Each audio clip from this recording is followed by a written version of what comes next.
This video will show you how to use the Export to Excel function for account schedules in Microsoft Dynamics NAV. In this example, I'll show you how to produce 3 different months of the same report in a single workbook. This demonstration is done in Microsoft Dynamics NAV 2009 R2 Classic, but the principles of this function apply to all versions of NAV. Right now, we're looking at a summarized income statement, and we want to produce 3 different months, October, November, and December, in our report. In order to do that, at the bottom right of the screen here, choose Functions, Export to Excel, and in this case, I want to create a workbook for the first time. I'll hit OK. You'll get a small progress bar here while it creates the Excel workbook, and your Excel icons will flash at the bottom. Open that up, and here's your first report showing the October numbers. The formatting is pretty ugly, so the first time we'll need to change that, make it look better. So first, let's change the formatting of these numbers. Maybe let's make the width a little bit less. Change this middle one. I'd like to fix these percentages here. And then maybe make the headers look a little bit better. So bold them and center them, wrap them. That looks nice.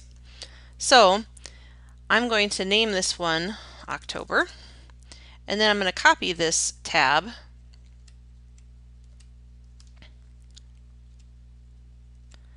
and create one for November and create one for December.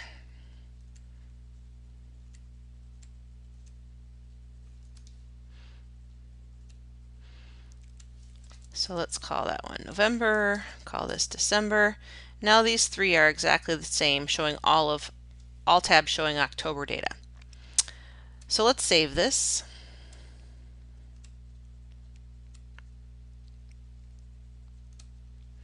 And then close it.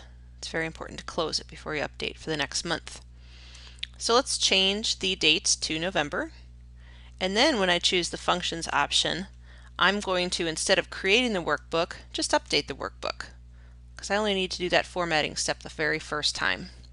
So I'll choose my workbook, and then when I choose worksheet name, it's going to give me a little menu here that's asking me which one I want to use. Since this is November, that's the one I want to use. I'll hit OK, and again there'll be a little pause here while it updates Excel and opens it up. And when you look at that, you'll see that November is updated and the formatting is exactly the same, with the exception of this one column that extends out because of the date filter. So I can fix that one thing, that's okay. And then I'm going to save this and close it, and then do the same thing for December. So I'll change my date, choose Functions, Export to Excel, change this over to December, hit OK, wait for my update, and when Excel opens, I'll have a nice report that shows me October, November, and December almost exactly the same, where I only have to change the width of this one column.